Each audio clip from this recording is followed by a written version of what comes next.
വസ്ത്രം മോശമായതുകൊണ്ടാണ് ഇവർ ഇങ്ങനെ അനുഭവിക്കേണ്ടി വന്നതെന്നുള്ള രീതിയിൽ ചെറുതായിട്ട് ഡൈവേർട്ട് ചെയ്ത് വളരെ മനോഹരമായിട്ട് മാനിപ്പുലേറ്റ് ചെയ്യാണ് ചെയ്യുന്നത്. രാഹുൽ ഈശ്വർ അടക്കം ചില ആൾക്കാർ പറയുന്ന അഭിപ്രായങ്ങൾക്കാണ് കേരളീയ സമൂഹത്തിന്റെ 90% പിന്തുണ നൽകുന്നത്. കുംഭമേളയിലെ വൈറലായ മോണി പോസ്ലെ എന്ന് പറഞ്ഞ കുട്ടിയാണ് കൊണ്ടുവന്നത്. മാനസികമായി ഭയങ്കര ബുദ്ധിമുട്ടുണ്ടായിരുന്നു, മെന്റൽ സ്ട്രെസ് ഭയങ്കരമായിരുന്നു, നമ്മൾ ആൻസൈറ്റിക്കും ഡിപ്രഷനും ഒക്കെ ടാബ്ലറ്റ്സ് പോലും എടുക്കേണ്ട ഒരു അവസ്ഥയിലൂടെ കടന്നുപോയിരുന്നു. നന്മകളെ ഹണിറോസും ബോച്ചും തമ്മിലുള്ള പ്രശ്നങ്ങൾ നിങ്ങൾക്ക് എല്ലാവർക്കും അറിയാവുന്നതാണ്. അപ്പൊ റീസെന്റ് ആയിട്ട് മനോരമ ന്യൂസിനകത്തിലെ നേരെ ചൊവ്വ എന്ന് പറയുന്ന ഇന്റർവ്യൂ പ്രോഗ്രാമിനകത്ത് വന്ന് കുറച്ച് കാര്യങ്ങൾ പുള്ളിക്കാരി സംസാരിക്കുന്നുണ്ട്. അതായത് ഈ ഒരു വിഷയമായിട്ട് ബന്ധപ്പെട്ട് കൊടിയ ഡിപ്രഷനിലൂടെയായിരുന്നു കടന്നു പൊക്കോണ്ടിരുന്നത്. പിന്നെ മൊണാലിസിനെ ആണെങ്കിൽ ആ ഒരു പുതിയ ഷോറൂമിന്റെ ഉദ്ഘാടനത്തിന് വിളിച്ചതിനെ പറ്റിയിട്ടും ഒക്കെ കുറച്ച് കാര്യങ്ങൾ സംസാരിക്കുന്നുണ്ട്. എന്നാലും ഹണിറോസ് പറയുന്ന കാര്യങ്ങൾ ഞാൻ ഇങ്ങോട്ട് പ്ലേ ചെയ്യാം. നമ്മൾ ഒരിടത്ത് തുടങ്ങിയാൽ ഇവിടെ കൊണ്ട് അവസാനിക്കുന്ന ഒരു കാര്യമല്ല. ഇപ്പോഴും ഞാൻ കംപ്ലൈന്റുമായി മുമ്പോട്ട് വരുമ്പോഴും ഇതിനൊരു അറുതിയൊന്നും വന്നിട്ടില്ല, അല്ലെങ്കിൽ ഇത് എങ്ങനെ അവസാനിപ്പിക്കാൻ കഴിയുമെന്നുള്ളത് നമുക്കും അറിയില്ല. അതിനൊരു പ്രോപ്പർ ആയിട്ടുള്ള ഒരു നിയമനിർമ്മാണമൊക്കെ ആയിരിക്കാം മുമ്പോട്ട് വരേണ്ടത്. ഇത് മോണിറ്റർ ചെയ്യാനും ഇങ്ങനെ ഈ വൃത്തികേടുകൾ എഴുതി കൂട്ടുന്നതിനെതിരെ അല്ലെങ്കിൽ പറഞ്ഞു കൂട്ടുന്നതിനെതിരെ എന്തെങ്കിലും ഒരു ഭയങ്കര സ്ട്രോങ് ആയിട്ടുള്ള ഒരു പണിഷ്മെന്റ് തന്നെ ഉണ്ടെങ്കിൽ, ഒരു നിയമം ഉണ്ടെങ്കിൽ മാത്രമേ അതിനൊരു മാറ്റം വരികയുള്ളൂ.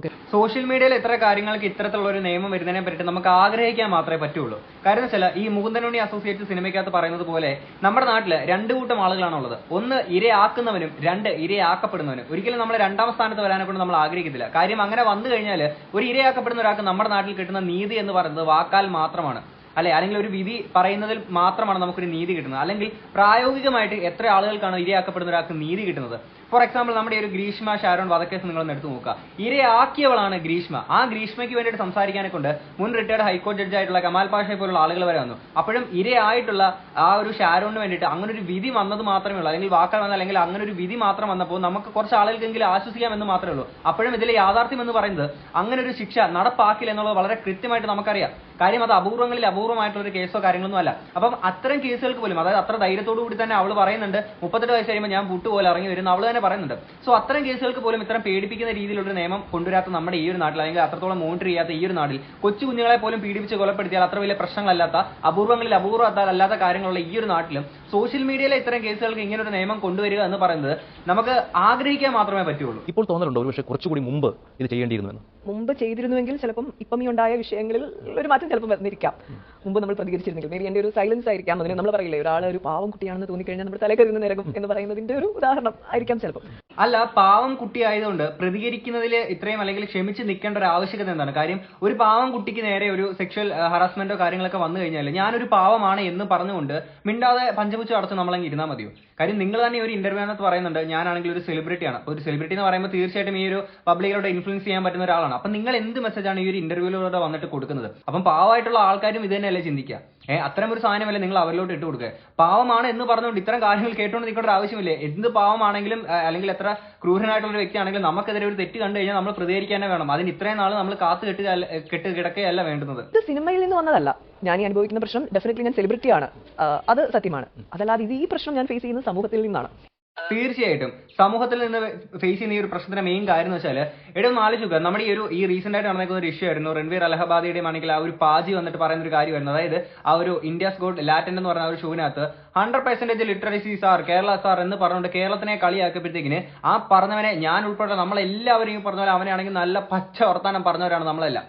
ഓക്കെ, അപ്പോൾ നിങ്ങൾ ആലോചിച്ച് നോക്കുക, 100% ലിറ്ററസി ഉള്ള ഇതേ നമ്മൾ തന്നെയാണ്, അല്ലെങ്കിൽ ഇതേ സമൂഹം തന്നെയാണ് ഈ ആഴ്ചകളോളം ആണെങ്കിൽ നമ്മുടെ ഈ പറയുന്ന മീഡിയസിന്റെ മുന്നിലാണെങ്കിൽ അന്തിച്ചർച്ചകൾ നടത്തി, അതും ഒരു സ്ത്രീയുടെ വസ്ത്രധാരണത്തിന്റെ പേരിൽ. 100% ലിറ്ററസി ഉള്ള ആളുകളാണ് നമ്മളെല്ലാവരും. ആ ആളുകൾ സംസാരിക്കുന്നത് ഒരു സ്ത്രീയുടെ വസ്ത്രധാരണത്തെ കുറിച്ചിട്ട്. ഓക്കെ, നിങ്ങളൊന്ന് ആലോചിക്കുക. അപ്പം ഇതൊക്കെ നമ്മൾ ആ ഒരു പാജിയൊക്കെ ഈ സംഭവം അറിഞ്ഞു കഴിഞ്ഞാൽ എത്രത്തോളം നാണക്കേടാണ് നമ്മൾ ഈ ഒരു കേരള സമൂഹത്തിനെന്നുള്ളത് നിങ്ങൾ ആലോചിച്ച് നോക്കുക. നമ്മൾ ആദ്യം ഒരു വിഷയം നമ്മുടെ ലൈഫിൽ ഉണ്ടാകുമ്പോൾ നമ്മൾ ഒരിക്കലും ആദ്യത്തെ നമ്മുടെ തലയിൽ ചിന്ത വരുന്ന കേസ് കൊടുക്കുക എന്നുള്ളതല്ല. അത് നമ്മളത് റിയലൈസ് ചെയ്യുകയും അതിന്റെ വ്യാപ്തി മനസ്സിലാക്കുകയും നമ്മൾ അവരെ അത് അറിയിക്കുകയും അത് ചെയ്യരുത് എന്ന് വീണ്ടും വീണ്ടും അറിയിക്കുകയുമാണ് നമ്മൾ ചെയ്യുന്നതും, അല്ലെങ്കിൽ അതിൽ നിന്ന് വിട്ടു നിൽക്കാനൊക്കെയാണ് നമ്മൾ ശ്രമിക്കുക. പക്ഷെ അത് അവിടെയൊന്നും നിൽക്കുന്നില്ല എന്നുള്ളതും പിന്നീടും വീണ്ടും വീണ്ടും വീണ്ടും ഇത് ആവർത്തിക്കപ്പെടുകയും നമുക്കതിനൊരു ഇതല്ലാതെ ഒരു വേറെ സൊല്യൂഷൻ ഇല്ല എന്നുള്ളൊരു ചിന്ത, അതായത് നമ്മളെ സംബന്ധിച്ചിടത്തോളം നമുക്കൊരു വെല്ലുവിളിയായിട്ട് മുമ്പിൽ വന്ന് ഒരാൾ നിൽക്കുന്നു എന്നുള്ളൊരു ഫീൽ വരുമ്പോഴാണ് നമ്മളൊരു കേസുമായിട്ടും, കാരണം വേറെ ഒരു വഴിയില്ല, ഇതല്ലാതെ ഒരു ഓപ്ഷൻ ഇല്ല. നമ്മളൊരു ആളുടെ പേര് പറഞ്ഞ് നമ്മളൊരു അനാവശ്യമായിട്ടുള്ളൊരു വാക്കോ ഒരു കമന്റോ ഇടുമ്പോൾ, അതും ഇത്രയും സോഷ്യൽ മീഡിയ ഇൻഫ്ലുവൻസ് ഉള്ള ഒരു കാലഘട്ടത്തിൽ അത് അവർ ഏറ്റെടുക്കുകയാണ്. അപ്പം അവിടെ നടക്കുന്നത് ഒരു ആളെ ഇങ്ങനെ ഒരു ബലിയാടായിട്ട് ഇട്ട് കൊടുക്കുകയാണ്. ഇതാണ് ഇന്ന ആള് എന്ന് പറഞ്ഞു ഒരാളുടെ ഇമേജിനെ ടാർണിഷ് ചെയ്യുന്ന രീതിയിലുള്ള പ്രവൃത്തിയാണ്. ഒരിക്കലും നമുക്ക് ആക്സെപ്റ്റ് ചെയ്യാൻ കഴിയുന്ന ഒരു കാര്യമല്ല.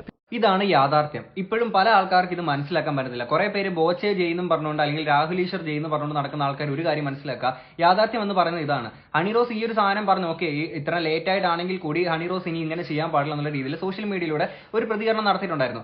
ആ ഒരു പ്രതികരണത്തിന് ശേഷം അപ്പൊ കേസോ കാര്യങ്ങളൊന്നും കൊടുക്കുക കാര്യങ്ങളൊന്നും ഹണിറോസ് ചെയ്തിട്ടുണ്ടായിരുന്നില്ല. അത് ഹണിറോസിന്റെ മാന്യത. ഓക്കെ, ആൻഡ് അത് കഴിഞ്ഞിട്ട് നേരെ ഇതേപോലെ ആണെങ്കിൽ ബോച്ചെ ആണെങ്കിൽ ഈ രീതിയിൽ പിന്നീട് നിരന്തരം വന്നിട്ട് മീഡിയസിന് മുന്നിൽ വന്ന് പറഞ്ഞിരിക്കുന്ന ഒരു സാധനം, അതായത് ഞാൻ നടിയെന്നല്ല പറഞ്ഞുള്ളൂ വെടിയെന്ന് പറഞ്ഞില്ലല്ലോ.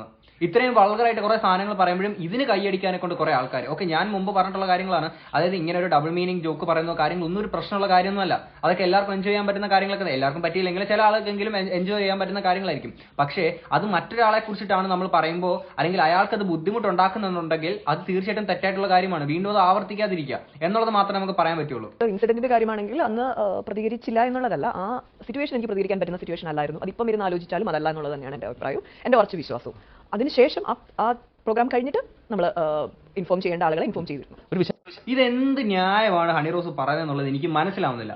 ഒന്നില്ല, നിങ്ങൾ തന്നെ പറയുന്നുണ്ട് നിങ്ങളൊരു സെലിബ്രിറ്റി ആണ്, നിങ്ങൾ ഹൈലി അല്ലെങ്കിൽ ഈ ഒരു ഇൻഫ്ലുവൻസിംഗ് ആയിട്ടുള്ള ഒരു വ്യക്തിയാണ്. ഓക്കെ, അപ്പൊ അങ്ങനെ ഒരു വ്യക്തിക്ക് അല്ലെങ്കിൽ ഞാനൊരു പാവമായതുകൊണ്ട് അവിടെ വെച്ച് പ്രതികരിക്കാൻ പറ്റിയ ഒരു സാഹചര്യം ആയിരുന്നില്ല. എന്താണ് അവിടെ പ്രതികരിക്കാൻ പറ്റാത്ത ഒരു സാഹചര്യം? ഇവർ ഈ പറയുന്നത് മറ്റേ ആ ഒരു മാല ഇട്ട് കൊടുക്കുന്ന ഒരു കേസ് ഉണ്ടല്ലോ, അതിനെ കുറിച്ചിട്ടാണ്. ആ ഒരു സമയത്ത് നിങ്ങൾക്ക് ഇഷ്ടപ്പെട്ടില്ല, ശരീരത്തിൽ ഒരാൾ തൊടുന്ന ആ ഒരു ടൈമിൽ നിങ്ങൾക്ക് ഇഷ്ടപ്പെട്ടില്ലെങ്കിൽ എന്തുകൊണ്ട് നിങ്ങൾക്ക് പ്രതികരിക്കാൻ പറ്റുന്നില്ല? ആ പറയുന്ന കാര്യങ്ങൾ ഒരു രീതിയിലും എനിക്ക് അങ്ങോട്ട് യോജിക്കാൻ പറ്റില്ല. കാര്യം നിങ്ങൾ തന്നെ പറയുന്നു നിങ്ങളൊരു സെലിബ്രിറ്റി ആണെന്ന് നിങ്ങൾ തന്നെ ഇതിനകത്ത് സംസാരിക്കുന്നുണ്ട്, ആവർത്തിച്ച് പറയുന്നുണ്ട്. അപ്പോഴും നിങ്ങളെ കണ്ടിട്ട് നിങ്ങൾ തന്നെ മറ്റൊരു സാധനം പറയുന്നുണ്ട്. നിങ്ങളെ ആണെങ്കിൽ മറ്റൊരു അമ്മയെ കണ്ടിട്ട് പുറത്തോട്ട് ഇറങ്ങുമ്പോൾ അമ്മമാരെ കണ്ടിട്ട് മോളെ നന്നായി ഇങ്ങനെ തന്നെ വേണം പ്രതികരിക്കാൻ എന്നൊക്കെ അങ്ങനെ വന്ന് പറയുന്ന ആൾക്കാരുണ്ടെന്ന് തന്നെ ഹണിറോസ് ഈ ഒരു ഇന്റർവ്യൂവിനകത്ത് ഫുള്ള് കാണുമ്പോൾ നിങ്ങൾക്ക് മനസ്സിലാവും. അപ്പം അങ്ങനെ പറയുന്ന ആൾക്കാരിലോട്ട് പിന്നെ ഇട്ട് കൊടുക്കുന്ന സാധനമാണ് ആ ഒരു സ്ഥലത്ത് വെച്ചിട്ട് എനിക്ക് പ്രതികരിക്കാൻ കഴിഞ്ഞില്ല, അങ്ങനെ പ്രതികരിക്കാനും പറ്റാത്ത ഒരു ട്രോമയിലോട്ട് എത്താനും മാത്രമുള്ള അത്രയും തീവ്രമായിട്ടുള്ള കാര്യങ്ങളൊന്നും അല്ല ആ പറയുന്ന ആ ഒരു സ്ഥലത്ത് നടന്നേക്കുന്നത്. ഓക്കെ, നിങ്ങളുടെ നിങ്ങളുടെ അനുവാദം ഇല്ലാതെ ആ മാല ഇട്ടെന്ന് തൊട്ടു കാര്യങ്ങളൊക്കെയാണ്. അതിനുശേഷം നിങ്ങൾ പ്രതികരിച്ചു എന്ന് പറയുന്നു. പ്രതികരിക്കേണ്ട ആ ഒരു സാഹചര്യത്തിൽ പ്രതികരിക്കാതെ അല്ലെങ്കിൽ അത്രയും തീവ്രമായിട്ടുള്ള കാര്യമാണ് പിന്നെ നമുക്ക് മനസ്സിലാക്കാം. ഓക്കെ, ആ ഒരു ട്രോമയിലോട്ട് പോയി അതിൽ നിന്ന് റിലീഫ് ആയതിനു ശേഷം വേണം നമുക്ക് പ്രതികരിക്കുക എന്നുള്ള രീതിയിലൊക്കെ നമുക്ക് മനസ്സിലാക്കാം. പക്ഷേ ആ സമയത്ത് പ്രതികരിക്കാൻ പറ്റുന്ന അത്രത്തോളം ഇതായിട്ടുള്ള കാര്യം മാത്രമേ അവിടെ ഉണ്ടായിരുന്നുള്ളൂ. അത് പ്രതികരിക്കാതെ പിന്നീട് ഈ പറയുന്നത് വെറും ന്യായീകരണങ്ങൾ മാത്രമായിട്ടാണ് എനിക്ക് മനസ്സിലാക്കാൻ പറ്റുന്നത്. എപ്പോഴെങ്കിലും ഹണി ഇങ്ങനെ ചിന്തിച്ചോ എന്നോട് എന്തുകൊണ്ട് ഇങ്ങനെ എന്ന്? എനിക്ക് തോന്നുന്നു ഞാൻ ഇനോഗ്രൽ ഫംഗ്ഷൻസ് ഇപ്പോൾ കുറെ പങ്കെടുക്കുന്നുണ്ട്, അതൊരു റീസൺ ആയിട്ടുണ്ട് എന്നുള്ളതാണ്. ബിക്കോസ് നമ്മളിപ്പോൾ പറയില്ല, നമ്മൾ വെറുതെ വീട്ടിലിരുന്നാൽ ആർക്കും ഒരു പ്രശ്നമില്ല. ഹണിറോസ് വീട്ടിലിരിക്കുന്നുണ്ടോ അല്ലെ ഹണിറോസ് എന്ന് പറയുന്ന ഒരു വ്യക്തി ഉണ്ടോ എന്നൊന്നും ആരും അന്വേഷിക്കില്ല. പക്ഷെ നമ്മളെ എന്നും ലൈം ലൈറ്റിൽ കാണുന്നു എന്നുള്ളൊരു സാധനം തീർച്ചയായിട്ടും അതിന്റെ ഒരു ഘടകമായിട്ടുണ്ട്. ലൈം ലൈറ്റിൽ നിൽക്കുന്നത് ഹണിറോസ് മാത്രമല്ല, ഒരുപാട് ആളുകൾ നമ്മുടെ നാട്ടിൽ ലൈം ലൈറ്റിൽ നിൽക്കുന്നുണ്ട്. പക്ഷെ ആ ആളുകളൊന്നും അല്ലെങ്കിൽ അവർക്കൊന്നും ഈ രീതിയിലൊന്നും ആക്ഷേപമോ അല്ലെങ്കിൽ ഇത്തരം വിമർശനങ്ങൾ കേൾക്കേണ്ടി അല്ലെങ്കിൽ ഹണിറോസിന്റെ അത്രയും കേൾക്കേണ്ടി വരാത്തത് ഈ പറയുന്ന അതിൽ മെയിൻ ഒരു ഘടകം എന്ന് പറയുന്നത് വസ്ത്രധാരണം തന്നെയാണ്. അപ്പോഴും ആലോചിച്ച് നോക്കുക, നമ്മൾ 100% ലിറ്ററസി സാർ അങ്ങനെയുള്ള ഈ ലിറ്ററസി ഇത്രയും കൂടിയ ആൾക്കാരാണ് ഒരു സ്ത്രീയുടെ വസ്ത്രധാരണത്തെ കുറിച്ചിട്ട് ഇത്ര ആശങ്കപ്പെടുന്നത്. അവരുടെ ഫാമിലിക്കും അല്ലെങ്കിൽ അവരുടെ വേണ്ടപ്പെട്ട ആളുകൾക്കും ഇല്ലാത്ത പ്രശ്നമാണ് ഇവിടെ കണ്ടുകൊണ്ടിരിക്കുന്ന ആൾക്കാർക്ക്. അവരുടെ കംഫർട്ടിനനുസരിച്ച് അവരെങ്ങനെയുള്ള ഡ്രസ്സ് ആയിക്കോട്ടെ, നിയമത്തിൽ പറയുന്നത് പ്രകാരമുള്ള ഡ്രസ്സ് മാത്രമല്ല അവർ ധരിക്കുന്നുള്ളൂ. മാനസികമായി ഭയങ്കര ബുദ്ധിമുട്ടുണ്ടായിരുന്നു, മെന്റൽ സ്ട്രെസ് ഭയങ്കരമായിരുന്നു. നമ്മൾ ആൻസൈറ്റിക്കും ഡിപ്രഷനും ഒക്കെ ടാബ്ലറ്റ്സ് പോലും എടുക്കേണ്ട ഒരു അവസ്ഥയിലൂടെ കടന്നുപോയിരുന്നു. പക്ഷെ നമ്മൾ പുറത്ത് കാണുമ്പോൾ ആളുകൾ കാണുമ്പോൾ ഭയങ്കര ചിരിച്ച മുഖമായിട്ട് നിൽക്കുമെങ്കിലും നമുക്കറിയാത്ത ഒരു ബുദ്ധിമുട്ട് നമ്മൾ മാറി നിന്ന് ഫേസ് ചെയ്യുന്നുണ്ടായിരുന്നു എന്നുള്ളതിൻ്റെ റിയാലിറ്റിയാണ്. അവസാനം ഇത് ഈ ഒരു വിഷയം പുറത്തേക്ക് സംസാരിച്ച് ഞാൻ മുമ്പോട്ട് വന്നപ്പോൾ എനിക്ക് തോന്നുന്നു എന്നെ സംബന്ധിച്ചിടത്തോളം വലിയൊരു വെയിറ്റ് ഞാൻ താഴെ വെച്ചതുപോലുള്ള ഒരു ഫീൽ ആയിരുന്നു. എനിക്ക് ഭയങ്കര ഒരു റിലാക്സ്ഡ് ആയിട്ടുള്ള ഒരു റിലീഫ് ഒരു ഫീൽ ആയിരുന്നു എനിക്ക് കിട്ടിയത്. അല്ല, ഇത് കുറച്ച് നേരത്തെ ആവാമായിരുന്നല്ലോ. കാര്യം അത്രയ്ക്ക് അല്ലെങ്കിൽ കുറെ നാൾ ട്രോമയിലോട്ട് കടന്നു പോകാനും മാത്രമുള്ള ഒരു സിറ്റുവേഷൻ നിങ്ങളായിട്ട് തന്നെയല്ലേ ഉണ്ടാക്കി കൊടുത്തത്. കാര്യം നിങ്ങൾ ഇത്രയും ഇൻഫ്ലുവൻസിംഗ് ആയിട്ടുള്ള അല്ലെങ്കിൽ ഇത്രയും സെലിബ്രിറ്റി സ്റ്റാറ്റസിൽ നിൽക്കുന്ന ഒരു വ്യക്തിക്ക് എനിക്ക് ഇങ്ങനെ ഒരു കാര്യം കേൾക്കുമ്പോൾ എനിക്ക് ബുദ്ധിമുട്ടുണ്ടാക്കുന്നുണ്ട്. നിങ്ങളൊരു പോസ്റ്റ് ഒരു സ്റ്റോറി ഇട്ടാൽ തന്നെ നല്ല രീതിയിൽ ചർച്ച വിഷയമാകുന്ന ഒരു സാധനമാണ്. ഓക്കെ, അപ്പം അത്ര ആളുകൾ ഇനിയും ഈ പറയുന്ന പോലെ കാര്യങ്ങളൊക്കെ ചെയ്തു കഴിഞ്ഞാൽ ഞാൻ നിയമ നടപടിയായിട്ട് പോകേണ്ടതായിട്ട് വരും എന്നുള്ള കാര്യങ്ങളൊക്കെ പറഞ്ഞു കഴിഞ്ഞാൽ തന്നെ നിങ്ങൾ തീർച്ചയായിട്ടും നിങ്ങൾ പറയുന്ന കാര്യങ്ങളിലേക്ക് കുറച്ച് ആൾക്കാരുണ്ടാവും അല്ലെ. ഇത്രയും ലേറ്റായിട്ട് ഇത്രയും നാളുകൾക്ക് ശേഷം വന്നിട്ട് അന്ന് നടന്നൊരു കാര്യത്തെ പറ്റിയിട്ട് ഇപ്പം അയാൾ ദ്വാർത്ഥ പ്രയോഗം നടത്തി എന്ന് പറഞ്ഞുകൊണ്ട് അന്നത്തെ കേസ് എടുത്ത് പിന്നെ ഇങ്ങോട്ട് വലിച്ചിടുമ്പോഴാണ് ആൾക്കാർക്ക് ഇത് കാണുമ്പോഴത്തേക്കും ഹണിറോസ് ഇത് എന്തോന്ന് ഈ പറയുന്നത് അല്ലെങ്കിൽ അന്ന് തോന്നാത്ത പ്രശ്നമാണോ ഇന്ന് തോന്നുന്നത് എന്ന് ആളുകൾ ചോദിച്ചത് ഹണിറോസ് തന്നെ ചോദിച്ചു വാങ്ങിയ ഒരു മാസീവ് ഹേറ്റ് ഇവിടെ ഉണ്ട് എന്നുള്ളതാണ് സത്യം. ചന്ദ്രമുഖിയായിരുന്ന ഒരു സിവിൽ സ്റ്റോപ്പ് സിനിമയ്ക്ക് വേണ്ടി അണിയേണ്ടി വന്നപ്പോൾ കരഞ്ഞ ഹണിറോസിന് ഈ മാറ്റം ഉൾക്കൊള്ളാനായിട്ട് കഴിയുന്നുണ്ടോ, അതോ ഇപ്പോഴും ആ പഴയ യാഥാസ്ഥിതിക ഉള്ളിലിരുന്ന് കുത്തുന്നുണ്ടോ? അത് 15 വയസ്സുള്ള സമയത്താണ് ഞാൻ സിനിമയിലേക്ക് വരുന്നത്. ആ ഒരു സമയത്തെ കാര്യമാണ് സാർ പറയുന്നത്. അത് കഴിഞ്ഞിട്ട് ഡെഫിനറ്റ്ലി നമ്മൾ എത്രയോ സിനിമകളുടെ ഭാഗമായി എത്രയോ സ്ഥലങ്ങളിലേക്ക് ഇവോൾവ് ചെയ്തു. Definitely as an actor as A person എല്ലാം ആ ഒരു മാറ്റം ഡെഫിനറ്റ്ലി എൻ്റെ ലൈഫിൽ ഉണ്ടായിട്ടുണ്ട്. പിന്നെ വസ്ത്രം എന്ന് പറയുന്നത് നമുക്ക് കംഫർട്ടായിട്ട് ഇടാൻ നമ്മൾ ഉപയോഗിക്കുന്ന ഒരു കാര്യം മാത്രമാണ്. അതല്ലാതെ ഒരു വ്യക്തിയുടെ പേഴ്സണാലിറ്റിയോ അവരെന്താണെന്നൊന്നും ആ വസ്ത്രത്തിൽ നിങ്ങൾക്ക് മനസ്സിലാക്കാൻ കഴിയില്ല. പലരും പറയുന്നു നിങ്ങൾ നാടൻ വസ്ത്രം ഇട്ടാൽ മാത്രമേ ഒരു നല്ല സ്ത്രീയായി മാറുന്നുള്ളൂ എന്നൊക്കെയുള്ള ചിന്താഗതി ഇപ്പോഴും വെച്ചു പുലർത്തുന്ന ഒരു കൂട്ടം ഒരു ചെറിയ ശതമാനമെങ്കിലും ആളുകളുണ്ടെന്ന് പറയുന്നത് ഭയങ്കര ഷോക്കിംഗ് ആയിട്ടുള്ള ഒരു കാര്യമാണ്. സത്യമാണ്. കുറെ ആൾക്കാർ ഇപ്പോഴും കേരള മലയാളി തനിമ എന്ന് പറയുന്നത് സാരി ഉടുക്കുന്നതാണ് അത് നല്ല വസ്ത്രം എന്ന് ചിന്തിക്കുന്ന കുറെ ആൾക്കാരുണ്ട്. അപ്പോഴും അങ്ങനെയുള്ള ആൾക്കാർ ഒരു കാര്യം മനസ്സിലാക്കുക, ഏറ്റവും കൂടുതൽ സെഡ്യൂസീവ് ആയിട്ടുള്ള ഒരു ഡ്രസ്സ് തന്നെയാണ് ഈ പറയുന്ന സാരി എന്ന് പറയുന്നത്. പിന്നെ പുള്ളിക്കാരി പറഞ്ഞ പോലെ അന്ന് ഈ പറഞ്ഞൊരു സ്ലീവ്ലെസ് ഇടുമ്പോഴത്തേക്കിനെ ഇടണമെന്ന് പറഞ്ഞപ്പോഴത്തേക്കിന് പൊട്ടിക്കറിഞ്ഞ ഒരു വ്യക്തി ഇന്ന് ഇത്തരം ഡ്രസ്സുകൾ ഇടുന്നു എന്ന് പറയുന്നത് അതിന് എനിക്ക് വലിയൊരു എക്സ്പ്ലനേഷൻ പറയണമെന്നുണ്ട്. പക്ഷെ അതിന്റെ ആവശ്യമില്ല. ഇതിന് ഒറ്റ വാക്ക് പറഞ്ഞ പോലെ ഒറ്റ വാക്ക് പറയേണ്ട ഒരു ആവശ്യമുള്ളൂ. That's her choice. അത്ര മാത്രമേ ഉള്ളൂ. അതിൽ കൂടുതലൊന്നും പറയാനില്ല. ഒരാളുടെ ചോയ്സ് ആണ് അത് ഏത് വസ്ത്രം ഏത് കാലത്ത് എങ്ങനത്തെ ഡ്രസ്സ് ധരിക്കണം എന്നുള്ളത്. അത് അവരുടെ താല്പര്യമാണ്. അതിനപ്പുറത്തേക്ക് ഒന്നും എനിക്ക് പറയാനില്ല. നമ്മൾ പറയുന്നത് സൈബർ ഇടങ്ങളിൽ നമ്മൾ ഏറ്റവും മോശമായിട്ട് എക്സ്പീരിയൻസ് ചെയ്യുന്ന ഏറ്റവും വലിയൊരു ക്രൈമിനെതിരെയാണ് നമ്മൾ സംസാരിച്ചിരിക്കുന്നത്, അല്ലെങ്കിൽ നമ്മൾ പരാതിപ്പെട്ടേക്കുന്നത്. പക്ഷേ അത് വളരെ മനോഹരമായിട്ട് ഒരു വസ്ത്രത്തിന്റെ പേരിൽ വസ്ത്രം മോശമായതുകൊണ്ടാണ് ഇവർ ഇങ്ങനെ അനുഭവിക്കേണ്ടി വന്നത് എന്നുള്ള രീതിയിൽ ചെറുതായിട്ട് ഡൈവേർട്ട് ചെയ്ത് വളരെ മനോഹരമായിട്ട് മാനിപ്പുലേറ്റ് ചെയ്യാണ് ചെയ്യുന്നത്. അത് മെയിൻ ആയിട്ട് മാനിപ്പുലേറ്റ് ചെയ്ത് കൊണ്ടുവന്ന വ്യക്തി എന്ന് പറയുന്നത് രാഹുൽ ഈശ്വർ തന്നെയാണ്. ഓക്കെ, ഇവർ തമ്മിലുള്ള യഥാർത്ഥ പ്രശ്നമാണോ അതിനെ ഡൈവേർട്ട് ചെയ്ത് മാറ്റിയത് രാഹുൽ ഈശ്വറാണ്. പുള്ളി തന്നെ ഇപ്പൊ റീസെന്റ് ആയിട്ട് ഹണിറോസിനെതിരെയാണെങ്കിൽ ഒരു വീഡിയോ ഇട്ടിട്ടുണ്ട്. അതോടെ ഞാൻ ഇങ്ങോട്ട് വെക്കാം. മറന്നുകൂടാത്ത കാര്യം, ഹണിറോസിന്റെ കൂടെ മുഖ്യമന്ത്രിയുണ്ട്, ഹണിറോസിന്റെ കൂടെ വനിതാ കമ്മീഷനുണ്ട്, യുവജന കമ്മീഷനുണ്ട്, 99% മാധ്യമങ്ങളുണ്ട്. എന്നാൽ രാഹുൽ ഈശ്വർ അടക്കം ചില ആൾക്കാർ പറയുന്ന അഭിപ്രായങ്ങൾക്കാണ് കേരളീയ സമൂഹത്തിന്റെ 90% പിന്തുണ നൽകുന്നത്. എന്തുകൊണ്ടാണ്? ഹണിറോസ് ആലോചിച്ചിട്ടുണ്ട്? ആലോചിക്കാൻ എന്താണ്? 100% ലിറ്ററസി സാർ, കേരള സാർ. ഇത്രയും ലിറ്ററസി ഉള്ള ആളുകൾ ഒരു ഡ്രസ്സിന്റെ ഒരു സ്ത്രീയുടെ വസ്ത്രദാനത്തെ കുറിച്ചിട്ട് അല്ലെങ്കിൽ അവരുടെ ഒരു വസ്ത്രദാനത്തെ പല ആൾക്കാർക്കും കണ്ടിട്ട് അത്ര ഇഷ്ടപ്പെടാത്ത കുറെ ആൾക്കാരുണ്ടായിരുന്നു. അപ്പം ആ വസ്ത്രധാരണത്തിനെതിരെ ഭയങ്കര രൂക്ഷമായിട്ട് വിമർശിച്ചുകൊണ്ട് വന്നേക്കുന്ന ഒരാളെ കണ്ടപ്പോഴത്തേക്കിന് അവർക്ക് ജയ് വിളിച്ചേക്കുന്നത്. അപ്പോൾ നിങ്ങൾ ആലോചിക്കും, അവർ ജയ് വിളിക്കുമ്പോഴും എന്ത് കാര്യത്തിലാണ്? ഒരു സ്ത്രീയുടെ വസ്ത്രധാരണത്തിലാണ് എന്നുള്ളത് പോലും അവർ ആലോചിക്കുന്നില്ല എന്നുള്ളത് ആലോചിച്ചുകൊണ്ടാണ് ആ സ്ഥാനത്താണ് ഇത്രയും ആളുകൾ രാഹുൽ ഈശ്വറിനൊക്കെ സപ്പോർട്ടായിട്ട് വന്നിട്ടുള്ളത്. വിരലെണ്ണാവുന്ന ആൾക്കാർ എതിർത്ത് ഈ ഹണിറോസിന്റെ നിലപാടിനെ സംസാരിച്ചപ്പോൾ കേരളീയ സമൂഹത്തിന്റെ 90% ഞങ്ങൾക്കൊപ്പം നിന്നത് ഞങ്ങൾ പറയുന്ന സത്യമാണെന്നുകൊണ്ടാണ്, മര്യാദയാണെന്നുള്ളതാണ്, സഭ്യതയാണെന്നുള്ളതുകൊണ്ടാണ്, സംസ്കാരമാണെന്നുള്ളതുകൊണ്ടാണ്. കണ്ണടച്ച ഇരുട്ടാവില്ല ഹണിറോസ്. രാഹുൽ ഈശ്വറിന്റെ സഭ്യത എന്താണെന്നുള്ളത് അന്നത്തെ ഒരു ചാനൽ ചർച്ചയിൽ ഞാൻ കണ്ടാണ്. ഞാൻ അത് ഇങ്ങോട്ട് ഞാൻ വെക്കാം. അവരുടെ ശരീരത്തിൽ കാണാൻ പാടില്ലാത്ത ഒരു ശരീരാവയവവും അവർ കാണിച്ചിട്ടില്ല, ശരിയല്ലേ? അങ്ങനെ ഒരു ശരീരവയം ഉണ്ടോ? അങ്ങനെ ഒരു ശരീരാവയം ഉണ്ടോ എന്ന് ഒരു ചാനൽ ചർച്ചയിൽ നിന്ന് ഒരു പൊതു സ്ഥലത്ത് നിന്ന് ചോദിച്ച ഒരു വ്യക്തിയാണ് ഈ പറഞ്ഞ സഭ്യതയെ കുറിച്ച് ഇത്ര ഇതായിട്ടൊക്കെ സംസാരിക്കുന്നത്. ഓക്കെ, ഇയാൾക്ക് വേണ്ടിയിട്ടാണ് ഇത്രയും ആൾക്കാരും ഈ പറഞ്ഞ കൈ അടിച്ചിരുന്നത്. ഓക്കെ, അവരുടെ വസ്ത്രധാരണം എന്തും ആയിക്കോട്ടെ, നിങ്ങൾക്ക് ഇഷ്ടപ്പെടാത്ത രീതിയിലൊക്കെ ആയിക്കോട്ടെ. അപ്പോഴും ഇദ്ദേഹം പറയുന്ന ഈ ഒരു സഭ്യത എന്ന് പറയുന്നത് ആ സ്ത്രീക്ക് അങ്ങനെ ഒരു അവയവം ഉണ്ടോ എന്നുള്ളൊരു ചോദ്യം തന്നെ എത്രത്തോളം എന്താ പറയാ നിലവാരമില്ലാത്തൊരു സാധനമാണെന്നുള്ളത് നിങ്ങൾ ആലോചിച്ച് നോക്കുക. നല്ല വസ്ത്രം ഇടുന്ന ആളുകളും ഇത് കേൾക്കുന്നുണ്ട്, ഈ പ്രശ്നം ഫേസ് ചെയ്യുന്നുണ്ട്. നല്ല വസ്ത്രം ഇവർ പറയുന്ന സോക്കോൾഡ് നല്ല വസ്ത്രം ധരിക്കുന്ന ആളുകൾ ഇതിനെ കുറിച്ചിട്ട് നമ്മുടെ രാഹുൽ ഈശ്വർ പറയുന്നുണ്ട്. അതോടെ കേൾക്കാം. മാന്യമായ വസ്ത്രധാരണം എന്നൊരു കാര്യമുണ്ട് എന്ന് തിരിച്ചറിയാം. 2, അനാവശ്യമായ പുരുഷനെ വേട്ടയാടുന്നത് തെറ്റാണ് എന്ന് തിരിച്ചറിയണം. ഇതിൽ ആദ്യത്തേത് മാന്യമായ വസ്ത്രധാരണം എന്ന് പറയുന്നത്.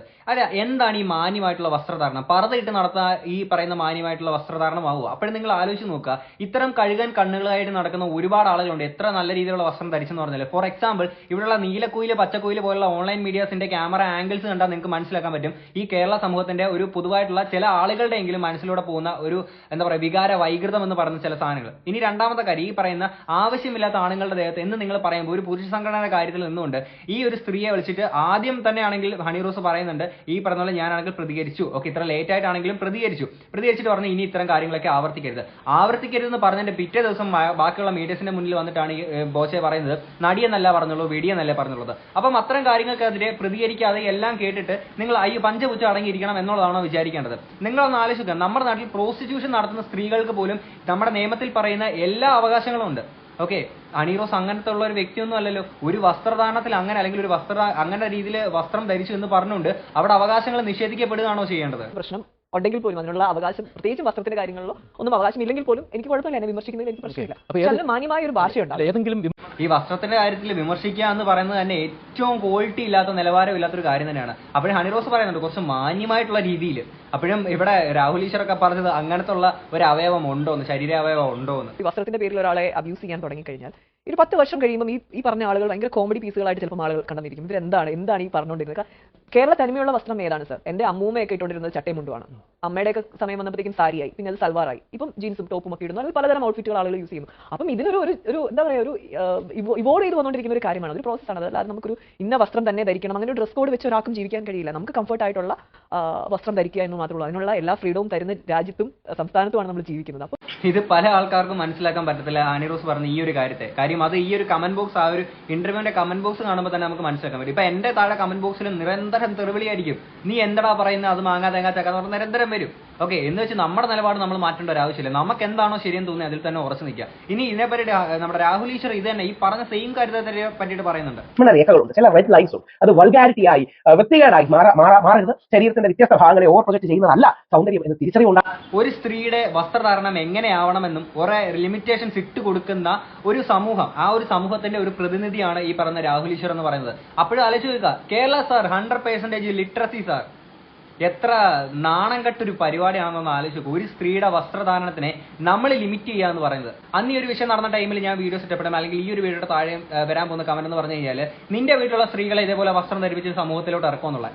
ഓക്കെ, അങ്ങനെ ചോദ്യം ചോദിക്കുന്ന ആളുകളെടുത്ത് നിങ്ങളുടെ തന്തയ്ക്ക് വിളിക്കുക അല്ലാതെ വേറെ ഒരു രീതിയിൽ മാന്യമായിട്ടുള്ള രീതിയിലുള്ള ഒരു എക്സ്പ്ലനേഷൻ തരാൻ എനിക്ക് സൗകര്യമില്ല. കാര്യം എന്ന് വെച്ചാൽ ഒരു സ്ത്രീയുടെ വസ്ത്രധാരണത്തിന്റെ അത് അവരുടെ സ്വാതന്ത്ര്യമാണെന്ന് പറയണമെന്നുണ്ടെങ്കിൽ സ്വന്തം വീട്ടിലെ സ്ത്രീകളെ സമൂഹത്തിന്റെ മുന്നിൽ അതേപോലെ വസ്ത്രം ധരിപ്പിച്ചിറക്കിയാൽ മാത്രമേ പറ്റൂ എന്നാണ് പറയുന്നതെന്നുണ്ടെങ്കിൽ നിങ്ങളുടെ ബുദ്ധി എത്രത്തോളം ജീർണിച്ചതാണെന്നും ശിലായുഗത്തിൽ നിൽക്കുന്ന ആളുകളാണെന്നും മാത്രമേ ഞാൻ മനസ്സിലാക്കുന്നുള്ളൂ. അത്തരം ആളുകൾക്ക് മാന്യമായിട്ടുള്ള ഒരു ഭാഷയിൽ എക്സ്പ്ലനേഷൻ കൊടുക്കേണ്ട ഒരു ആവശ്യമില്ല. ഓക്കെ, നിങ്ങൾക്കല്ലാതെ എന്നെ ഏത് രീതിയിലും എന്നെ വിമർശിക്കാം. നമ്മൾ കണ്ടന്റുകളിലൂടെ മാത്രം സംസാരിക്കുന്നവരാണ്. ഓക്കെ, നിങ്ങൾക്ക് എന്നെ വിമർശിക്കാം, അല്ലാതെ ബാക്കി സാധനങ്ങൾ നിങ്ങൾ പറയേണ്ട ഒരു ആവശ്യമില്ല. അങ്ങനെ പറയുന്നവരുടെ തന്തയ്ക്ക് എന്നെ വിളിക്കും. പുതിയ ഷോറൂമിന്റെ ഉദ്ഘാടനത്തിന് കുംഭമേളയിലെ വൈറലായ മോണി ഫോസ്ലെ എന്ന് പറഞ്ഞ കുട്ടിയാണ് കൊണ്ടുവന്നത്. ഇപ്പോൾ സൈബർ സ്പേസിലൊക്കെ ഇപ്പോൾ കാണുന്നുണ്ട് ഹണി റോസ് ഇല്ലെങ്കിലും ആളുണ്ട് എന്ന മട്ടിൽ. അത് കണ്ടിട്ട് കാണിക്കുന്നത് തോന്നി? ഒന്നും തോന്നാനില്ല, ഞാൻ കണ്ടിട്ടില്ല. സാർ, ഞാൻ പറഞ്ഞില്ലേ, നമ്മൾ അഡ്രസ് ചെയ്യുന്ന ഒരു വിഷയം തീർത്തും വ്യത്യസ്തമാണ്. നമ്മുടെ വിഷയം വൃത്തിയോട് പറഞ്ഞതും മോശമായി, ഭയങ്കര മോശമായി ഡബിൾ മീനിങ് കോമഡീസ് പറയുന്നതിനും ഒക്കെയാണ് നമ്മൾ ഫോക്കസ്ഡ് ആണ്. ആ ഒരു കാര്യത്തിലാണ് നമ്മൾ. അല്ലെങ്കിൽ വ്യക്തി വൈരാഗ്യമല്ല ഇവിടെ വിഷയം. എനിക്കൊരു വ്യക്തിയോടും ഒരു വൈരാഗ്യവും ഇല്ല, എനിക്കൊരു വ്യക്തിയെ അറിയത്തുമില്ല. അതാണ് അതിന്റെ റിയാലിറ്റി. അപ്പോൾ വ്യക്തി വൈരാഗ്യം എന്നുള്ളതല്ല അവിടെ കിടക്കുന്നത്. ആ പ്രവൃത്തിയിലാണ് എന്റെ പ്രശ്നം കിടക്കുന്നത്. ആ പ്രവൃത്തിയാണ് ആവർത്തിക്കാൻ പാടില്ല എന്ന് നമ്മൾ പറയുന്നത്. ബാക്കി ഈ പറയുന്നത് പോലെ ബാക്കിയെല്ലാം അതൊരു അവരുടെ ജീവിതം, അവരുടെ ബിസിനസ്, അവരുടെ കാര്യങ്ങൾ, അതൊക്കെ അവർക്ക് ഡിസിഷൻ, അവർക്ക് എങ്ങനെ വേണമെങ്കിലും ചെയ്യാം. അതിലൊന്നും ഞാൻ ഏത് രീതിയിൽ അതിൽ ബന്ധപ്പെട്ട് നിൽക്കുന്നു എന്ന് മാത്രമാണ് എനിക്ക് മനസ്സിലാവുന്നത്. നമ്മുടെ ബോച്ചെ എന്ന് പറയുന്ന അത്യാവശ്യം നല്ല മാർക്കറ്റിംഗ് ഭയങ്കര രീതിയിൽ അടിപൊളിയായിട്ട് ചെയ്യുന്ന ഒരു വ്യക്തിയാണ്. അതുകൊണ്ടാണ് ഈ പറയുന്ന പോലെ മൊണാലിസനെ ആണെങ്കിൽ അവിടുന്ന് ഇങ്ങോട്ടേക്ക് കൊണ്ടുവന്നിട്ടുള്ളത്. അത് നല്ല രീതിയിൽ ആ ഒരു മാർക്കറ്റിംഗ് വിജയിച്ചിട്ടുണ്ട്, അടിപൊളിയായിട്ട് തന്നെ വിജയിച്ചിട്ടുണ്ട്. ഇനി കുറെ നാൾ കഴിഞ്ഞിട്ട് ഈ നടക്കാൻ പോകുന്ന ഒരു കാര്യം ഞാൻ പറഞ്ഞുതരാം. ഇപ്പം ഇനി കുറെ നാൾ കഴിഞ്ഞിട്ട് ഹണി റോസുമായിട്ടുള്ള ഈ പ്രശ്നങ്ങളൊക്കെ അവസാനിക്കുകയാണ് എന്നുണ്ടെങ്കിൽ പിന്നീട് ഒരു ഉദ്ഘാടനത്തിന് ബോച്ചെ ഹണി റോസിനെ വിളിച്ചുകൊണ്ട് വരും. അന്ന് ഉണ്ടാകാൻ പോകുന്ന തരംഗം എന്ന് വെച്ചാൽ ഇതുവരെ ഹണി റോസ് പോയി ഒരു ഉദ്ഘാടനം ചെയ്ത പോലെ ആയിരിക്കത്തില്ല. അന്ന് നമ്മുടെ ബോച്ചെ ഇങ്ങനെ ഹണി റോസിനെ ഒരു ഇന്റർവ്യൂവിന് കൊണ്ടുവരുമ്പം കേരളം മൊത്തം ഇളകാൻ പോകുന്ന ഒരു ഉദ്ഘാടനമായിരിക്കും അന്ന് സംഭവിക്കാൻ പോകുന്നത്. ഓക്കെ, ഈ പറഞ്ഞ സാധനം നിങ്ങൾ നോട്ട് ചെയ്ത് വെച്ചു.